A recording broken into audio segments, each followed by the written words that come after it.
नमस्कार, आप देख रहे हैं रियल पॉलिटिक्स फैक्ट, जहां पे हम आपको सच्चाई दिखाएंगे। सच्चाई ये है, आज का पहला न्यूज।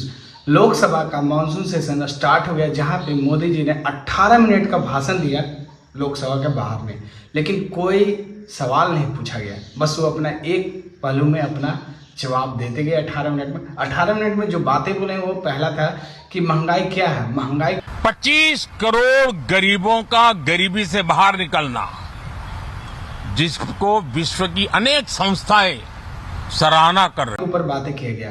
देखिए, आपके लिए महंगाई के ऊपर बात करना ही सबसे बड़ी बात होती है। उन्होंने बोला कि 2014 से पहले पेट्रोल का दाम कितना ज़्यादा महंगा था, लेकिन अभी फिलहाल कितना है। अभी 95 रुपये का रेट उन्होंने बताया। सच्चाई ये है कि यार इतना ज़्यादा तो महंगा 2014 से पहले नहीं था। 11 सालों में बीते हुए लगभग इतना ज़्यादा महंगा नहीं हुआ है। लेकिन सच्चाई ये है, हमारे ही इंडिया से जाते हैं पेट्रोल और पेट्रोलियम चीज़ें जाते हैं नेपाल में, लेकिन वहाँ पे जो पेट्रोलियम का रेट है वो है 66 रुपये। आप बताओ कहाँ पे महंगा है और कहाँ पे सस्ता है। लोकसभा के अंदर में मात्र 2 ही मिनट के अंदर में श्री नरेंद्र मोदी जी ने लोकसभा को छोड़ के चले गए, भाग गए। और अभी पता चला है कि उनका विदेश दौरा स्टार्ट होने वाला है। तो फिर ये मानसून सेशन स्टार्ट क्यों अभी? राहुल गांधी बोल रहे हैं कि हमें लोकसभा संसद में हमें बोलने नहीं दिया गया, और यही बात आखिर मीडिया में वो बोल रहे हैं। सिर्फ 52 लाख की बात नहीं है, सिर्फ बिहार की बात नहीं है। महाराष्ट्र में इन्होंने चीटिंग की। हमने सवाल पूछे इलेक्शन कमीशन से, वोटर लिस्ट दिखाइए। इन्होंने वोटर लिस्ट नहीं दिखाई। हमने कहा कि वीडियोग्राफी दिखा दीजिए। वीडियोग्राफी का कानून बदल दिया।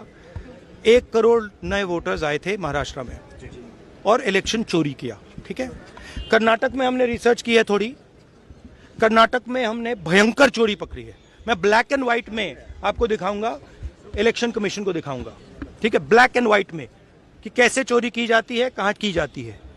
कर्नाटक बहुत सारे लोग हैं जिनको सवाल करते ही उनको टर्मिनेट किया गया है। तो ऐसी चीजें से आप भी सतर्क रहें। आपका भी कुछ ऐसे अगर एंटी चीजें बोलते हैं, अगर पक्ष में विपक्ष में रह के अगर कुछ बातें बोलते हैं, तो आपको भी टर्मिनेट किया जाएगा। तो बिहार में इलेक्शन होने वाला है, जिस पे बहुत सारे सवाल उठ रहे हैं। हमारे नीतीश चाचा सब कुछ फ्री में बांट रहे हैं, जैसे पेंशन बांट रहे हैं, जैसे में 125 यूनिट बिजली बिल फ्री बांटने वाले हैं। तो क्या ये सच्चाई है?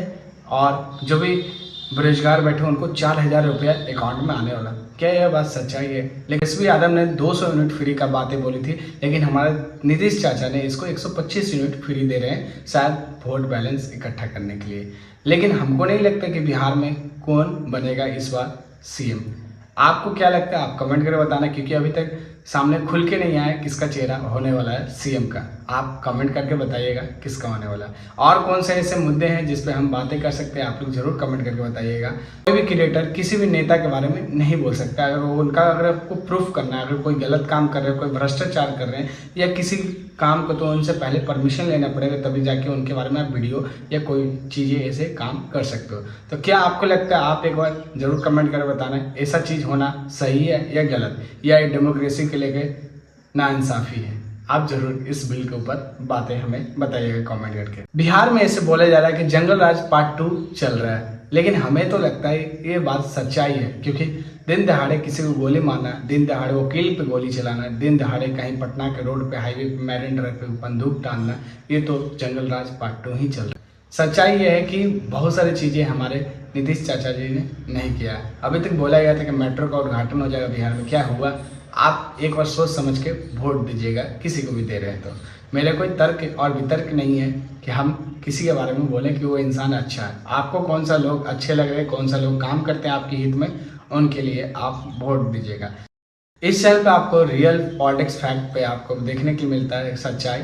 आपको अगर अच्छा लगा ये न्यूज़ तो कमेंट करके बताइएगा, और ऐसे ही सच्चाई न्यूज़ देखना है तो चैनल को सब्सक्राइब कर लीजिए और गोदी मीडिया से पीछा छोड़ाइए।